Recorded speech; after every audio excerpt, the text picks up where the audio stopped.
lo tenemos armado por ahí de otra forma o de antes, y es más fácil porque es más concreto, más comprimido. Por ahí el otro, por ejemplo, carcinoma verrugoso. Carcinoma verrugoso, el de la cátedra está más expandido, más escrito, le han metido más cosas. Yo lo trato de tener lo más simple que se pueda, cosa que se pueda entender, ¿no? El que me preste atención lo va a entender, y el que no, se le va a hacer un lío en la cabeza. Entonces, el otro que está puesto con tantas cosas históricas, ¿por qué la palabra? ¿Por qué antes se llamó papilomatosis? No, primero se llamó verrugoso. Después Grisma, casi 1980, 1990, le puso papilomatosis cerebral florida. Y después, ahora, actualmente, porque cabeza y cuello ve papilomatosis y no sabe que es una variedad de espino celular, una variedad de cáncer, de estos cánceres. Entonces le volvieron a carcinoma verrugoso creyendo que era un término más nuevo, en realidad un término más viejo, casi 1950, carcinoma verrugoso. Pero bueno, coincide más carcinoma con... Todo esto son variedades de espinos celulares, con distintos grados de gravedad, con distinta histología, con distinta clínica, con distinto pronóstico, y distinto tratamiento también, ¿no? Todos tienen un tratamiento diferente. El peor de todo, ¿cuál es? El espino celular común, ¿no? El espino celular infiltrante es el más grave de todos los espinos. Estos son variedades histológicas menos agresivas y con una clínica, un pronóstico y un tratamiento diferente, ¿no? ¿Qué es un carcinoma in situ? Es un carcinoma que se ubica dentro del espesor del epitelio, no traspasa el epitelio, no invade corion, y mantiene intacta la membrana basal. Ya cuando la membrana basal no está intacta, es porque es microinvasor. Hay perlas y cordones, y hay mitosis, hay actividad que está invadiendo y rompiendo la basal, ¿no? Se diagnostica histológicamente por biopsia, por clínicamente también hay parámetros que nos hace pensar en un carcinoma in situ, ¿no? Acá podemos ver una mucosa normal, una hiperplasia. Acá hay un aumento de células a nivel epitelial. Acá tienen la foto de la histología. Está engrosado el epitelio, hay algo de papilomatosis acá porque hay mayor cantidad de células. Una displasia en donde hay ya cambios morfométricos, cambios a nivel de estructura celular. Las displasias en la boca no vuelven para atrás. Uno tiene una displasia y va a parar un cáncer, una displasia de un líquen, una displasia de una cheilitis, una displasia de un adenoma, una displasia de un nevo, todas las cancerizables, una displasia de una úlcera traumática crónica, una displasia de un lupus eritematoso crónico, todas van a parar un cáncer. O sea, uno ahora ve displasia en distintos aspectos, porque hay parámetros para decir una displasia es leve, es moderada o es grave.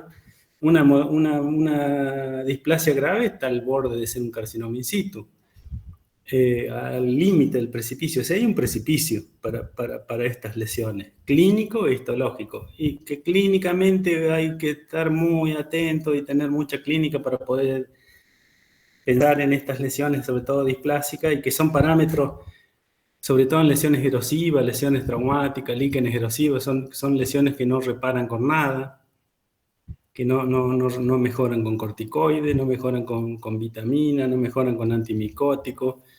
Uno tiene que pensar, esas lesiones no reparan, no tiene que pensar en displasia, y las displasias tienen distintos grados. Las leves tienen ciertos parámetros histológicos, el patólogo dice esta es leve, y otras que son moderadas y otras graves. La grave, yo creo que si pasamos por distintos patólogos, y a alguno le va a poner carcinoma in situ y otro le va a poner displasia. El límite de una displasia grave con un carcinoma in situ es muy finito y difícil inclusive. ¿Me entienden, chicos? Pues yo no estoy viendo lo que estoy mostrando nada más.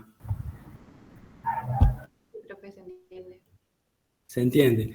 Ya cuando tenemos, sigue el aumento celular, sigue la replicación celular, empieza a haber mitosis, empieza a haber carioresis, empieza a haber cariolisis, empieza a haber atipía en distintos aspectos. Hay mitosis en un carcinoma in situ.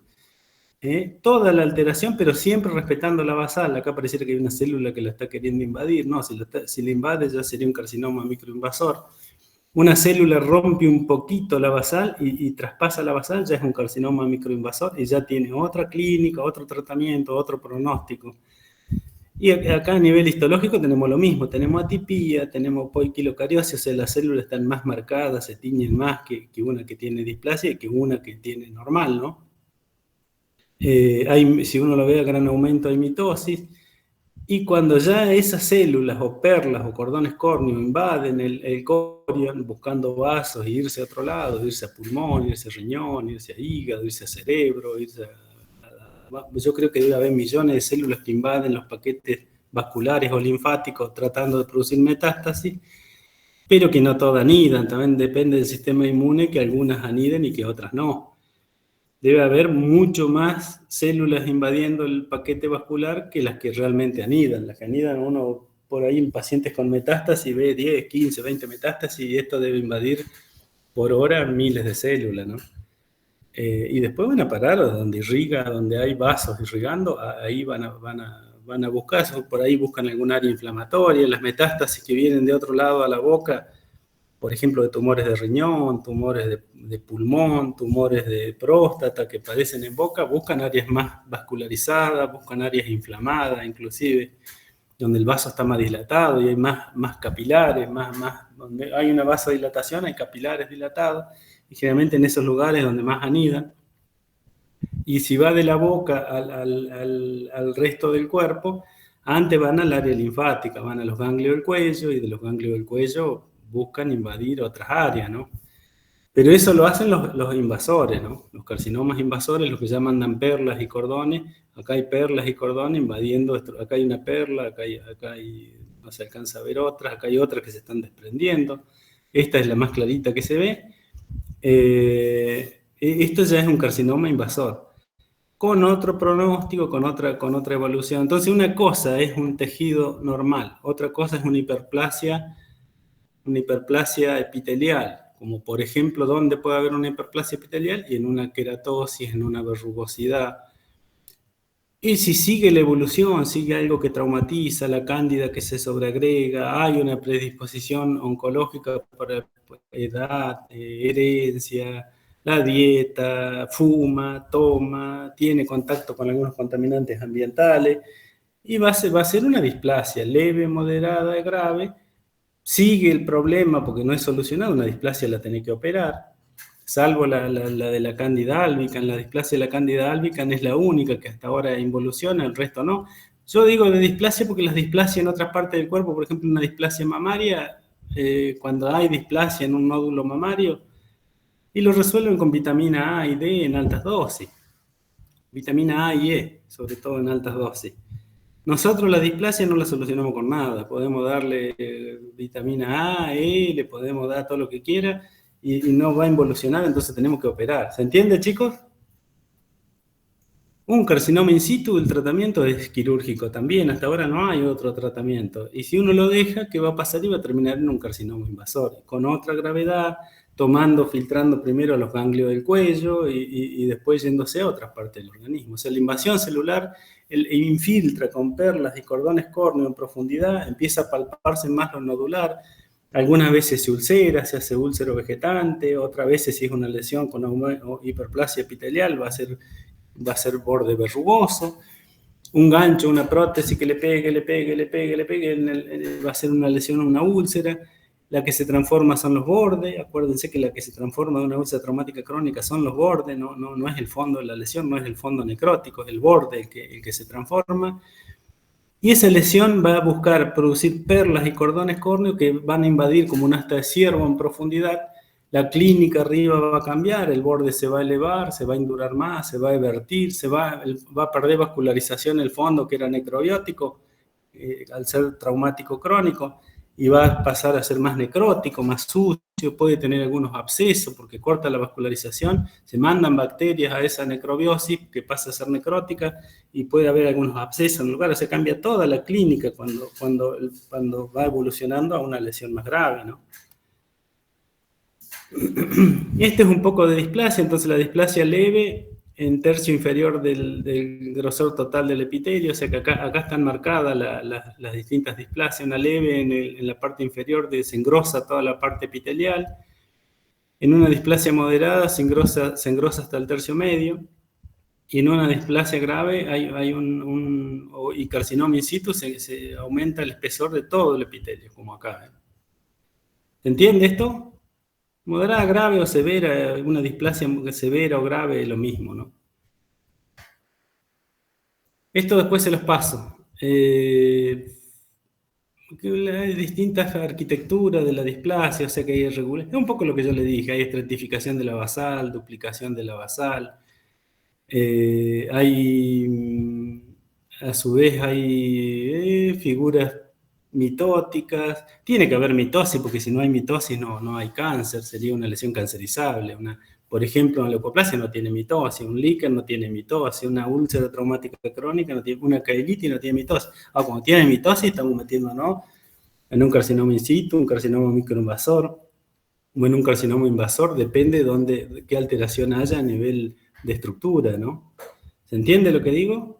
La citología también es los cambios nucleares, los cambios que puede haber en un estudio citológico de una célula de esta alterada. Y va a haber una alteración polimórfica, una alteración colorimétrica, va a haber alteraciones nucleares, hay una alteración celular bastante importante, o sea que tenemos una alteración en arquitectura y a nivel de célula o citológico tenemos cambios también, que es un poco lo que yo vengo diciendo, ¿no? Infiltrado linfoplasmocitario, estroma reacción y la basal se encuentra íntegra. Siempre la basal tiene que estar intacta, ¿no? Cuando ya la basal se rompe, tenemos un microinvasor. ¿Cómo se clasifican los carcinomas in situ? Primitivo, como la eritroplasia de Keirat y el leucoqueratótico, son los dos primitivos, o sea que no hay lesión previa. ¿Qué significa primitivo? Que asienta en mucosa sana, ¿no? La eritroplasia de Keirat la podemos encontrar en esófago, en boca, lo podemos encontrar en genitales. Hay áreas, por ejemplo el área arsenical, hay distintas áreas que son donde se desarrolla más cáncer por contaminantes ambientales, plaguicidas, y eso se puede ver más eritroplasia de Keirat. Yo creo que entre eritroplasia de Keirat y leucoqueratótico predomina más la eritroplasia de Keirat y no hay lesión previa, se desarrolla en una mucosa que clínicamente uno no ve nada, no ve lesión previa. En cambio los secundarios, los carcinomas in situ secundarios, se desarrollan a partir de lesiones cancerizables o potencialmente malignas, como la queratosis actínica, las caelitis, el líquen, la úlcera traumática crónica, las leucoplasias, el lupus eritematoso crónico. Son todas lesiones que en alguna parte se empieza a palpar diferente, empieza a no reparar, empieza a verse más rojo y ahí empieza la displasia. Si uno hace una biopsia chiquitita y le informan displasia y la tiene que operar y darle margen de seguridad a todo, porque si queda algo de displasia va a terminar en un espino celular, no va a involucionar con nada. Ni sacando trauma, ni dando vitamina, no hay forma, entonces son lesiones operables, ¿no? La eritroplasia de Keirat no se presenta, no tiene predilección de sexo, o sea, tanto en hombres como en mujeres. Después de la sexta o séptima década de vida, se da más en labio inferior, en la boca, en labio inferior, en lengua, en boca, en trígono retromolar, en encía. Transición entre el borde posterior de lengua y el piso de boca. ¿Vamos bien, chicos? ¿Cómo vamos hasta ahí?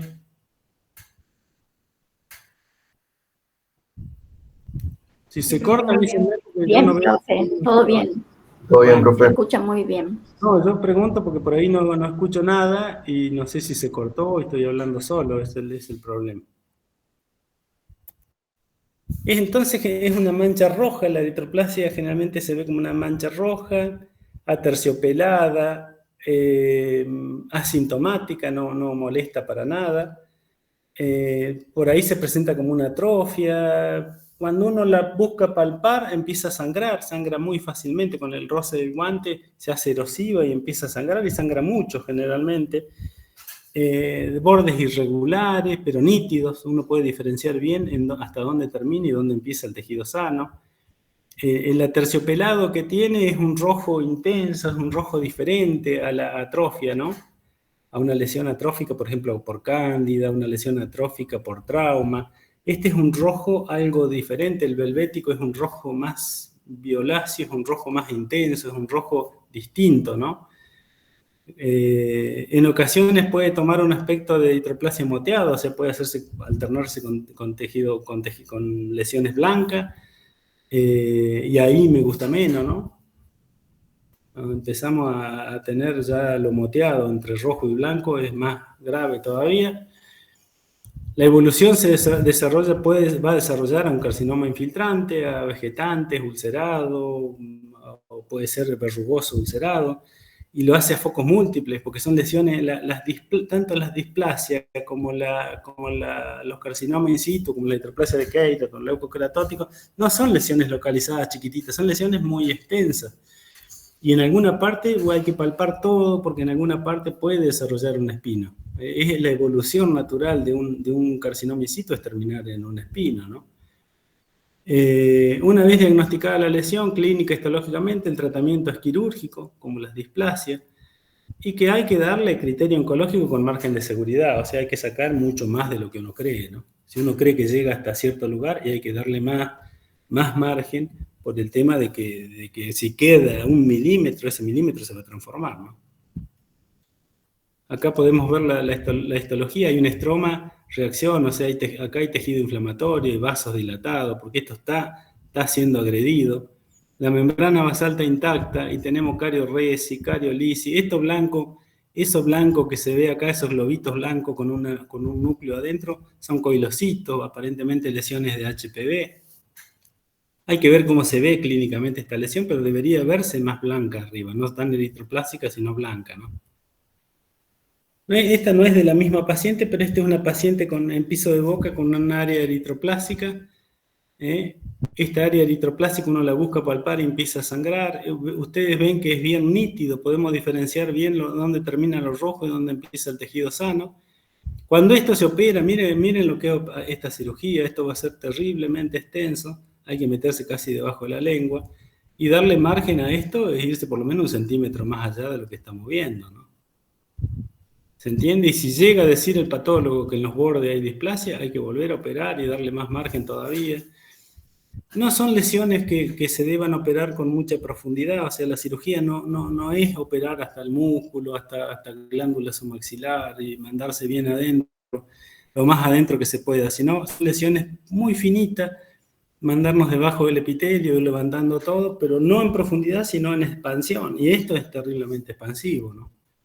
Esta era una paciente joven, de unos 33, 34 años, tenía un puente de ese lado, un puente de porcelana, había algo de trauma y aparece esta lesión eritroplásica, bien velvética, bien un color rojo diferente, bien aterciopelada, bordes irregulares pero nítidos, se podía diferenciar bien lo sano del enfermo, y se hace la biopsia y informan un carcinoma in situ. No me acuerdo el nombre y el apellido de esta paciente. Esta es otra paciente en labio, una lesión eritroplásica que no se iba con nada, con corticoides, no se iba con antimicóticos, no se iba con nada, no mejoraba para nada y perduraba en el tiempo. Cuando se hace una biopsia también un carcinoma in situ. Esto es en paladar. Cuando esta lesión asienta en mucosa sana, es un carcinoma in situ primario. Estamos pensando en eritroplasia de Keirat, si es blanca pensamos en un leucoqueratótico. Pero acá hay lesión previa, ¿no? Acá hay una palatitis nicotínica, acá hay lesiones blancas algo lineales, algo húmedas hacia atrás, y se va entremezclando esta lesión roja. Acá hay lesión previa, ¿no? Todo esto blanco, toda esta palatitis nicotínica es lesión previa. Y esta lesión que es la que tenemos que hacer biopsia. ¿Se entiende, chicos? Esto es un carcinoma in situ secundario, porque viene de lesiones anteriores, lesiones previas, ¿no? Cancerizables. Diagnóstico diferencial de la eritroplasia con la cándida albicans, obviamente, con el herpes simple, recidivante o recurrente, con la blastomicosis, pero la blastomicosis, acuérdense que son muy crónicas, tienen 25, 30 años de evolución. Con la histoplasmosis, que algunas veces tiende a la erosión, por ahí es más granulomatosa, no es tan mancha roja, velvética, también en alguna parte puede ser algo más velvética la histoplasmosis, pero en realidad de base es un tejido más granulomatoso. tiene otro fondo en profundidad, que es la micosis profunda y va haciendo una lesión más granulomatosa muy diferente a esta, ¿no? El líquen plano atrófico, la sífilis secundaria algunas veces produce unas lesiones parecidas a esta, más en círculo, no tan desparramada, tan sin forma, sino siempre las lesiones de la sífilis formando círculos o semicírculos, sobre todo antes de hacer la pápula sifilítica va produciendo esas áreas atróficas, lesiones producidas por trauma. Hemos visto inclusive una paciente que estamos atendiendo, que estaba el otro día Mariana del Valle, estaba Patricia Ruña. Esa paciente tiene áreas, si uno lo piensa, son áreas rojas, áreas eritroplásicas, van involucionando, van mejorando con el antimicótico. Entonces, medio que empezamos a descartar una eritroplasia de Keirat, se veía una lesión que no estaba, porque ella decía que no estaba, y había síntomas, había ardor, había dolor. Acuérdense que estas lesiones de eritroplasia generalmente son asintomáticas. Esta paciente sí estaba molesta. Hay otras lesiones blancas del lado izquierdo, húmedas, lesiones que tenemos que biopsiar esta otra semana si están los análisis. Y esa la podemos comparar con esto, ¿no? Acá vemos el paladar, también hay una palatitis nicotínica, también hay un área roja, eritematosa, velvética, irregular, acá hay alguna lesión blanca entremezclada, otras lesiones blancas, entremezclada con las lesiones rojas, y que tenemos que probar con un antimicótico, tenemos que probar con vitamina, con alguna hidrocortisona en muy baja dosis, y si esto no desaparece, no se mueve para nada, hay que pensar en lesiones eritroplásicas. La eritroplasia ya es una variedad de cáncer de espino, no grave, pero a mí no me gustan tanto por el tema de la extensión y la expansión. No dice que esto llega a ser un carcinoma in situ, o una displasia severa, o una displasia moderada, ponele. Y esto hay que operarlo, y es muy extenso para operar. ¿Se entiende lo que digo, chicos? O sea, estas lesiones rojas son comparativas con una eritroplasia de Keirat. Pero si le damos un antimicótico y esto mejora, y bueno, salimos de pensar que es una eritroplasia, ¿no? Y tenemos que pensar más en una candidiasis crónica. Esta es muy parecida a la paciente que yo estoy nombrando, ¿no? Que me estoy refiriendo. ¿Se acuerdan, chicos? Sí, porque ustedes le han hecho historia clínica. Está respondiendo muy bien a la hidrocortisona, 5 o 10 gotitas de hidrocortisona y un antimicótico, ya se siente mejor. Uno clínicamente las lesiones ya están diferentes. Ahora esto llega a ser una eritroplasia de Keirat, es una variedad de carcinoma espinocelular de bajo grado por la histología, pero no va a cambiar, y aunque le recé a quien le recé, le meta la gota milagrosa de la Virgen que vos quiera, y no va a cambiar. Y ahí es cuando empezamos a pensar en una eritroplasia, ¿no? La prueba terapéutica que hemos hecho en esa paciente, o que tenemos que hacer cuando vemos esto, mientras pedimos análisis, pedimos todo el resto, la prueba terapéutica nos hace pensar más en una cosa o en otra, ¿no? Esto de eritroplasia no tiene nada, porque este es un herpes, es como un racimo de uva, una vesiculita al lado de la otra, se unen y va dejando todo este borde irregular. Esto yo pienso más en un herpes, si ustedes quieren pueden pensar más en un líquen erosivo, pero un líquen erosivo es crónico, de mucho tiempo de evolución. Esto tiene 3, 4 días de evolución y en 4, 5, 10 días más esto va a desaparecer. El paciente va a tener síntomas previos a estas lesiones, dolor de cabeza, decaimiento, algo de febrícula, porque es una virósica bastante agresiva. Y cuando hay alguna resto radicular, alguna pieza en mal estado, aparecen casi siempre en el mismo lugar con cierta frecuencia, y cuando hay marihuana o algún inmunosupresor de ese tipo, se brotan de esta forma.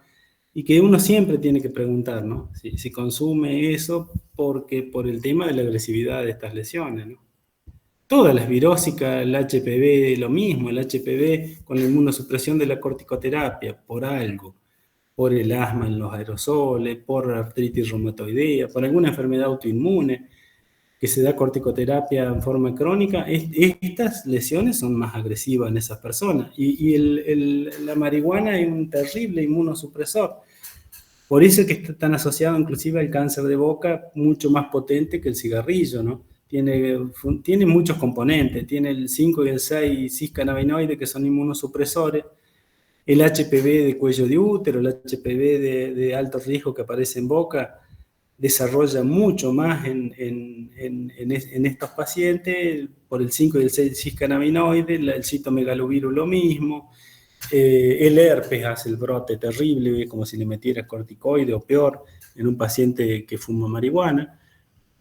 Y uno tiene que preguntarlo, si uno tiene prejuicio, lo tiene uno, el paciente generalmente no lo tiene, menos ya esto que está tan usado, no digo que lo use todo el mundo porque no es así, pero es más uno lo que se hace el problema de preguntarlo, porque uno no tiene ese hábito, pero lo dicen con total naturalidad, ¿no? El paciente que consume esto es como el que toma vino, es como el que fuma, es un hábito más y bueno, uno tiene que preguntarlo, ¿no? Esto es una blastomicosis, un paciente que yo lo mostré cuando me mostré micosis profunda de 27, 28 años de evolución, es más granulomatoso, no dolía, no molestaba.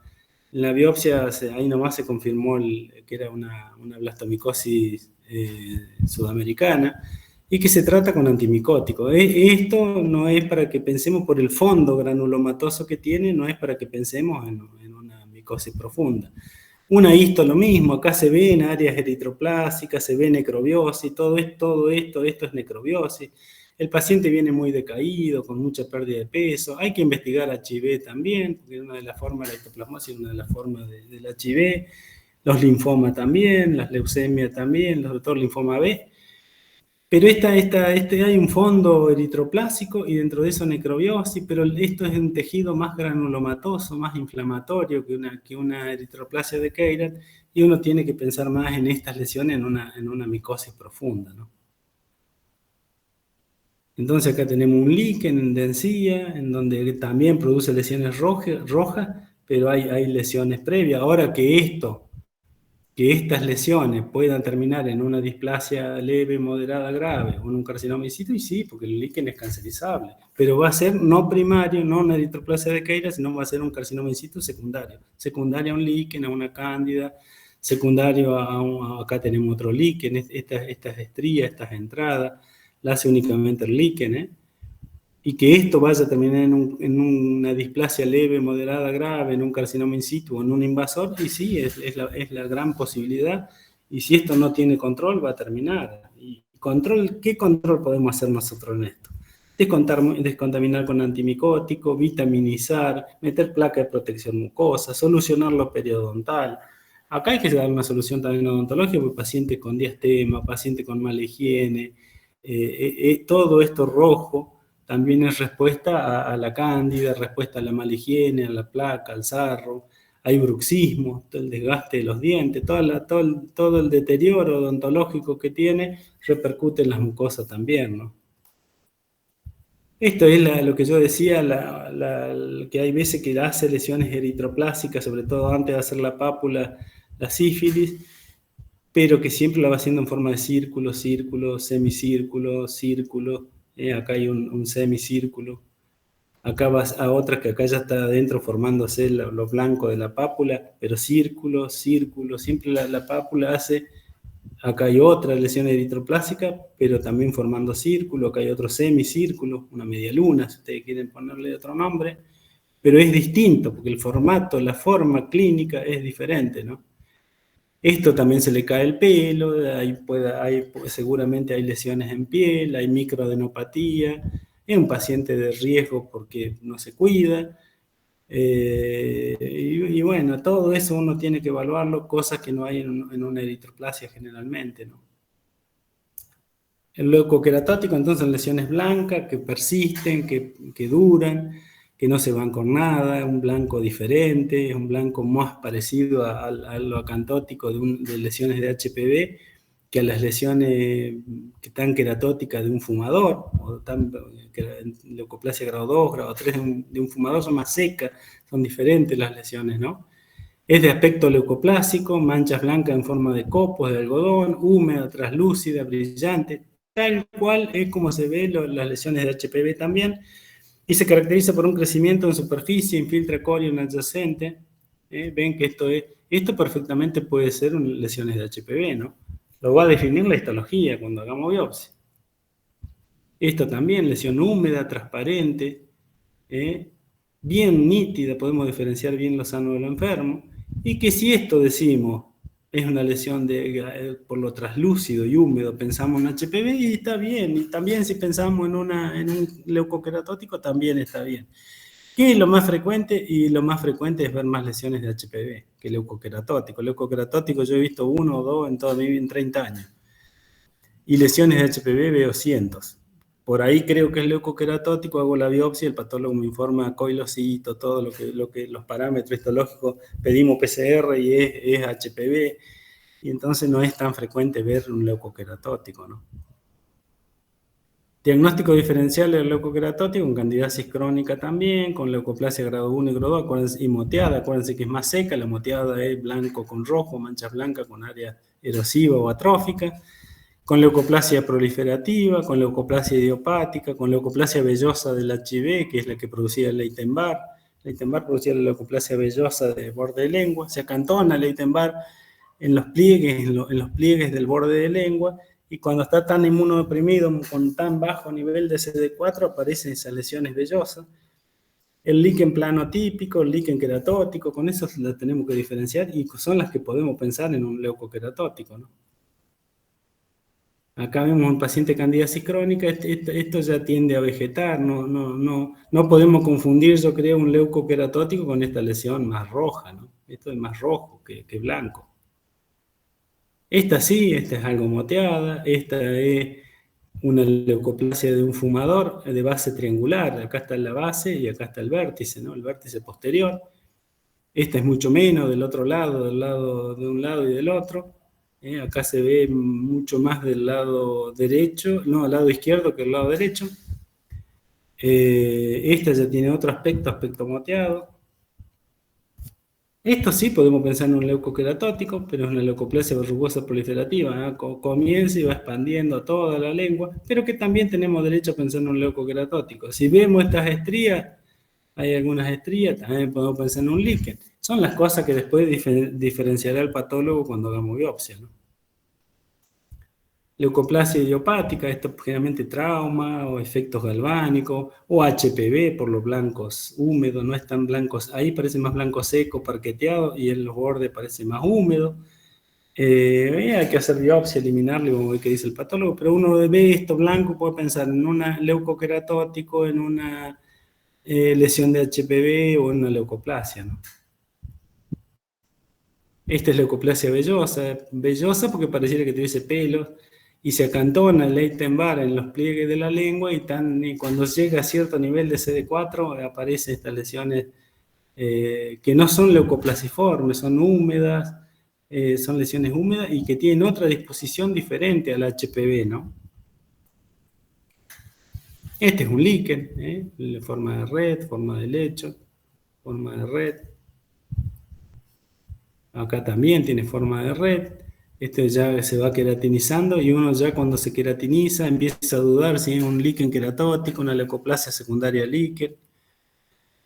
Se producen a partir de lesiones o enfermedades previas, como lesiones potencialmente malignas, queratosis actínica, queratosis abrasiva o erosiva, queratosis arsenicales, úlceras traumáticas crónicas, líquenes atípicos o liquenoides. Liquenoides generalmente es traumáticos en un solo lugar. Cuando uno ve líquen en distintas áreas, en otro lado del borde de lengua, mucosa yugal, es un líquen, ¿no? Las leucoplasias grado 2, grado 3 y moteadas, las proliferativas de tipo 2. Recomendaciones: realizar el diagnóstico clínico y diferencial, realizar el diagnóstico histopatológico, tratamiento, control. Los tratamientos generalmente son quirúrgicos. Bueno, vamos a pasar a carcinoma verrugoso.